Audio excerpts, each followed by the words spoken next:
Bien, alors, nouveau programme en Python aujourd'hui. On va faire quelque chose qui sert pas forcément à grand chose dans la vie, mais qui peut être intéressant pour le projet. C'est un générateur de V-cards. Alors V-cards, qu'est-ce que c'est? C'est des cartes de visite virtuelles. C'est au format VCF et c'est les cartes qui servent à échanger ses coordonnées entre par exemple deux téléphones ou entre un ordinateur et un autre ordinateur, mais via mail. Et donc, ce sont des cartes qui ont un format qui a été bah, restandardisé, on va dire, plusieurs fois. Alors, au début, c'était j'imagine, le 1.0, le 2.1, le 3 et maintenant le 4. Donc, tout ça, c'est donc très standardisé. Et pour savoir un petit peu comment ça fonctionne, le mieux, c'est de regarder sur Wikipédia. Donc, voilà, je fais une copie. Donc c'est un format standard ouvert, etc. Comment ça marche? Voilà. Alors comment ça marche? C'est tout simplement un fichier texte dans lequel on met begin vcard pour dire que ça commence, end vcard pour dire que ça se termine. Et entre ces deux balises, on met des renseignements. Alors les renseignements, typiquement les renseignements de base, ça va être fn, n, tel email. Voilà. Donc FN pour commencer, donc c'est formatted name, c'est le nom formaté, c'est-à-dire tel qui va apparaître dans le logiciel qui va lire la carte de visite. N c'est le nom, donc ça va être le nom de famille, point virgule, le prénom. ADR ça va être l'adresse, etc. Tel ça va être le téléphone et email ça va être donc l'email, comme son nom l'indique. Et tout ça, donc nous on va s'intéresser au vcard de version 2.1 parce que c'est pour le moment le plus simple. Et tout ça, ça a été standardisé. Alors bon, sur Wikipédia, il y a il y a un petit tableau qui explique un petit peu tous les paramètres qu'on peut mettre. Donc par exemple, si begin, donc c'est ce qu'on a vu au début, il est requis. Requis, ça veut dire donc qu'il est obligatoire. Et c'est comme son nom l'indique, c'est pour indiquer le début de la vcard. Donc toute vcard doit commencer par cette propriété. Donc begin vcard. Ensuite, par exemple, si je veux mettre, on va dire l'email. Alors l'email c'est optionnel, c'est pas obligatoire d'avoir un mail dans la vie, mais ça se présente de la façon suivante. Donc on met email, deux points, et puis son email. Alors il y a des options qu'on verra après, qui sont pas, c'est pas fondamental. FN pareil, formatted name, donc comme j'avais dit. Il était optionnel dans la version 2.1 et maintenant il est requis à partir de la version 3 et supérieure, donc version 3, version 4. Et voilà, donc ça se présente de la façon suivante, FN et puis une entrée. Et ainsi de suite, et ainsi de suite. Et de la même manière, on peut mettre un petit peu tout ce qu'on veut. Donc là, on a dit qu'on s'intéressait à la version 2.1. Donc par exemple, dans la version 2.1, le FN était optionnel, maintenant il est requis à partir de la version 3. Et il est requis aussi à partir de la version 4. Voilà. Le genre, pareil, alors le genre n'était pas défini dans les versions 2, 1 et 3, et maintenant il est optionnel. C'est-à-dire qu'il est défini depuis la version 4. Alors on peut mettre plein de choses. M, F, donc ça veut dire mâle, femelle, enfin homme, femme. U, ça doit vouloir dire unknown, un truc comme ça, ou undefined, donc non défini, voilà. Donc, bon, bref. Donc ça, c'est les options. Maintenant, revenons-en à notre programme du jour. Alors, le programme du jour, ça va être un truc qui va ressembler à ça. Donc un truc, c'est pour dire un formulaire. Donc ce formulaire, il y aura 4 champs dedans. Donc une étiquette, un champ, une étiquette, un champ, etc. Et à la fin, un bouton qui va nous dire de générer la vcard. Voilà, donc tout simplement, on va recueillir 4 renseignements, le nom, le prénom, le mobile pour le téléphone, quoi, téléphone mobile, et l'adresse mail. Et à la fin, à partir de ça, on va mettre une vcard. Donc comment ça marche? J'écris des trucs, je mets générer, et il va me proposer un endroit où ou le sauvegarder. Voilà, au format VCF. Typiquement, un VCF, c'est quoi? Donc, c'est un fichier virtual card file, donc fichier carte virtuelle. Donc, quand on ouvre, alors chez moi, c'est Outlook, chez d'autres personnes, ce sera autre chose.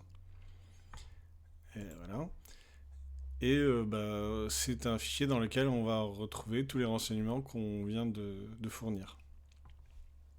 Donc là, ça se présente comme ça parce que c'est ouvert par Outlook.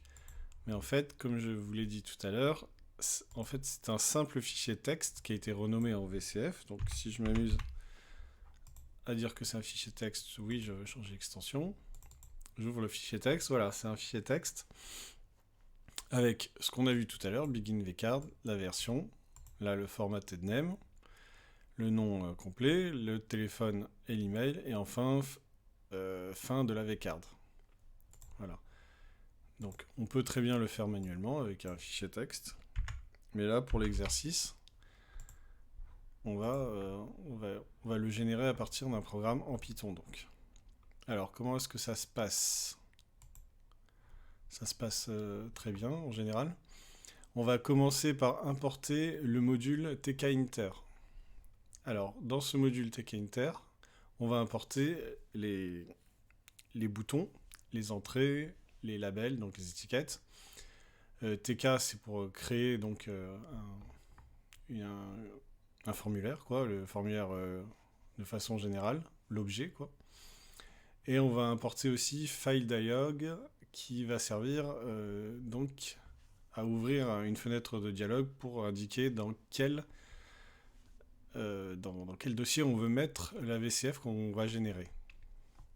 Voilà, alors la première étape, puisqu'on vient de parler de tkinter, donc pour tkinter, c'est interface graphique de TK. La première chose à faire, donc, c'est de créer cette interface graphique. Alors comment ça se passe? Eh bien, on commence par générer un panneau principal, on le crée, donc on fait appel à TK. Donc ça va s'appeler panneau, c'est une variable qu'on va créer.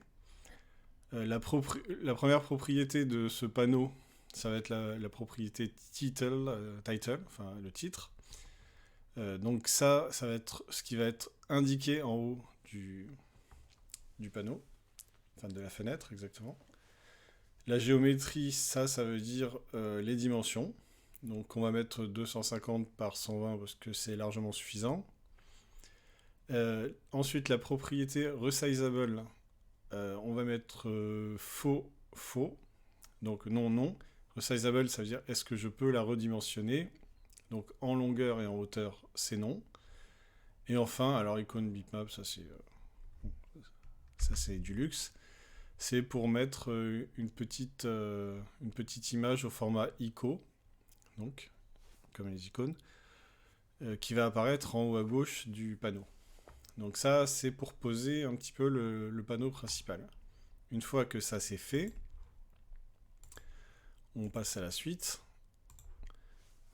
La suite, c'est quoi?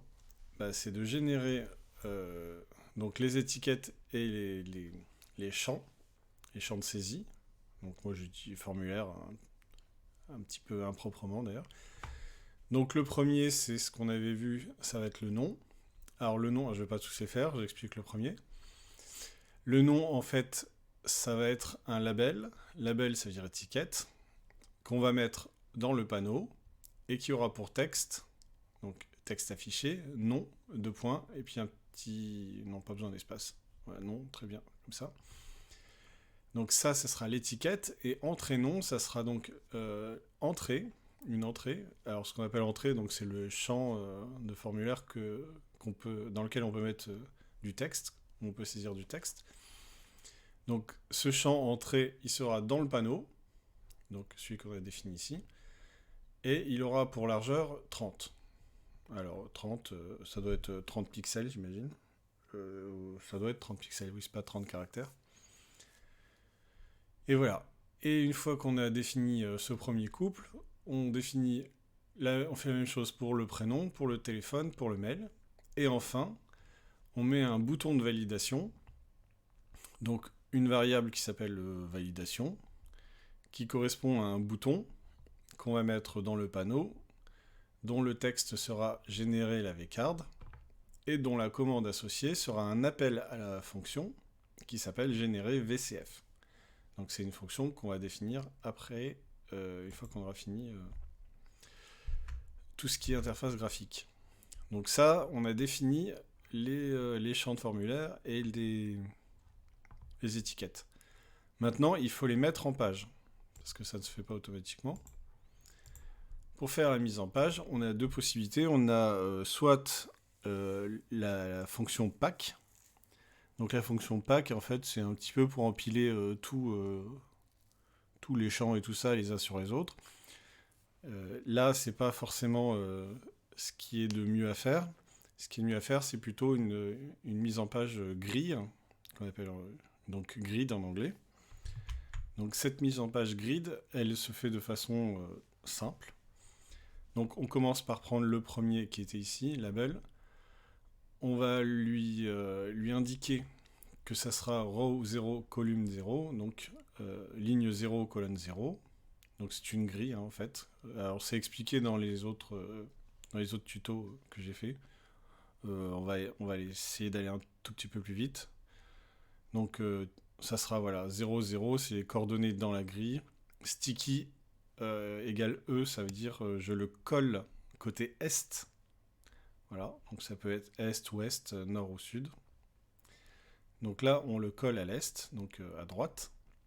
C'est ce qu'on avait vu. Donc le nom de point, il était collé à droite, il était pas sur la gauche ni centré. Et on va faire pareil pour tous les éléments qu'on a définis ici. Voilà. Et une fois qu'on a défini toutes les grilles, tous les composants de cette grille, on va pouvoir passer au main loop, c'est-à-dire on fait tourner. Ça y est, c'est lancé. Donc là, si on fait ça, on a juste l'interface graphique. Si je lance, ça ne va pas marcher parce qu'il va me dire erreur, je ne connais pas la fonction générer VCF. Bon. Alors on va lui définir la fonction générer VCF. Cette fonction générer VCF, en fait, ça va consister en quelque chose de simple, c'est-à-dire je vais récupérer ce qui est dans mes champs de saisie et je vais les transformer en variables, et ces variables, je vais les additionner à du texte qui est prédéfini pour en faire les lignes du VCF. Donc, par exemple, pour le nom, je mettrai, pour le nom formaté, je mettrai fn, et je rajouterai les deux variables nom et prénom qui ont été saisies. Alors, comment ça se fait? Ça se fait assez simplement, en fait. Je définis ma fonction. Voilà. Donc là, je définis ma fonction de génération du VCF.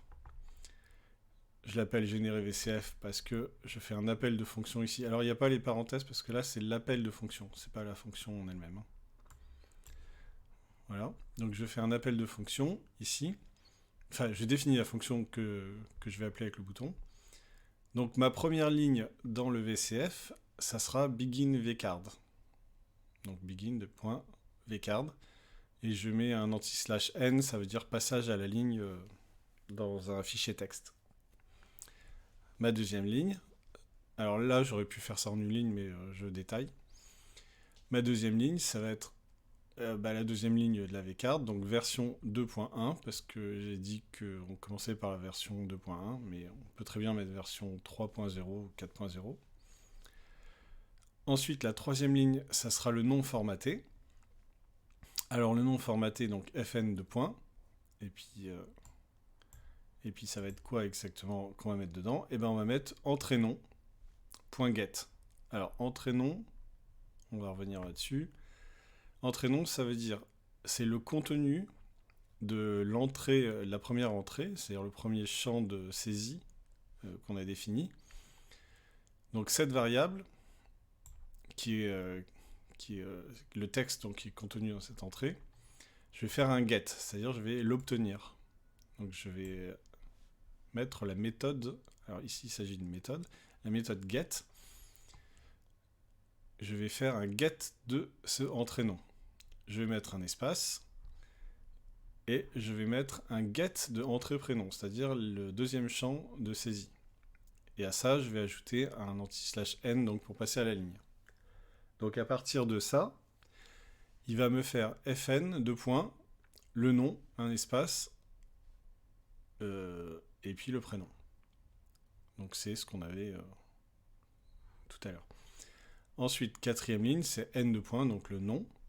Et là, la façon d'écrire était un petit peu différente, donc c'est plus ou moins pareil que pour le nom formaté, sauf que là, c'est séparé d'un point-virgule parce que il y a deux éléments dans nom. Là, le nom formaté, c'était un seul élément. C'est le nom tel qu'il apparaît. Là, il y a deux renseignements pour la vCard. Donc pour le logiciel, ici, c'est un seul renseignement, et pour la ligne là, c'est deux renseignements. Ensuite, pour la ligne 5, je vais faire la même chose pour le téléphone, donc un get de entrée tel. Pour le mail, je vais faire un get de entrée email. Et enfin, je termine par la ligne 7, qui est je finis ma vCard. Et là, j'ai le texte. Là, j'ai tout le texte qui apparaît dans la vCard, tel qu'il a été saisi ici dans le formulaire. Alors, qu'est-ce que je vais faire? Eh ben, je vais mettre une variable ici VCF, qui va juste être en fait la concaténation, c'est-à-dire l'assemblage de toutes les lignes que je viens de définir, de 1 à 7. Et à partir de ça, qu'est-ce que je vais faire? Eh ben, je vais définir mon nom de fichier. Enfin, pas à partir de ça, je vais définir mon nom de fichier. Mon nom de fichier, ça sera le nom de famille, avec un espace, le prénom, .vcf. Alors là, j'ai mis upper, ça veut dire c'est pour mettre en majuscule, tout simplement. Comme ça, j'ai le nom en majuscule et le prénom en minuscule. C'est pour éviter, si vous avez un nom qui est un prénom, ou vice-versa. Comme ça, on peut différencier sur le nom le nom de fichier, on peut différencier le prénom et le nom. Alors, on pouvait faire écrire directement le nom de fichier, voilà, directement dans le même dossier ou dans un autre dossier, enfin en ayant un dossier déjà prédéfini. Mais moi, je préfère, enfin c'est plus propre, je préfère utiliser le file dialogue, donc celui que j'avais importé ici. Donc c'est un module voilà, qui fournit une interface, etc. Bon, voilà. Donc ça, c'est la fenêtre de dialogue, tout simplement, en fait. Hein. Donc ce fichier VCF, enfin cette variable fichier VCF, donc ça va être du module file dialogue, ça va être la méthode askSaveAsFile, donc demander le fichier dans lequel on va sauvegarder, là. Le fichier à sauvegarder même. Et les paramètres qu'on va lui donner, c'est le nom du fichier, ça sera nom fichier, c'est-à-dire celui que j'ai défini ici. L'extension par défaut, ça sera VCF, il peut nous en proposer d'autres. Et le type de fichier, donc tout ça, c'est défini dans la documentation. Voilà. Donc les types de fichiers, ça pourrait être VCF ou texte, parce que je vous ai dit qu'un fichier VCF, en fait, c'est juste un fichier texte, mais qui a l'extension VCF pour pouvoir être ouvert par le logiciel adéquat. Une fois que ce dialogue a été ouvert, je vais écrire le fichier, donc je vais utiliser la méthode écrire, write, et je vais lui mettre en paramètre VCF, c'est-à-dire VCF, c'est l'ensemble des 7 lignes que j'ai définies. Donc là, mon fichier, on va lui donner un nom, qui est ici. On va lui mettre une adresse, donc à partir de ça, et on va lui mettre dedans le contenu de tout ce qui a été défini. Une fois que c'est écrit, on le ferme, et c'est terminé. Donc je rappelle à quoi ça ressemble. Ah, j'ai une petite erreur. Bon. Qu'est-ce que c'est? Fichier write VCF. Bon, ça n'a pas l'air bien grave.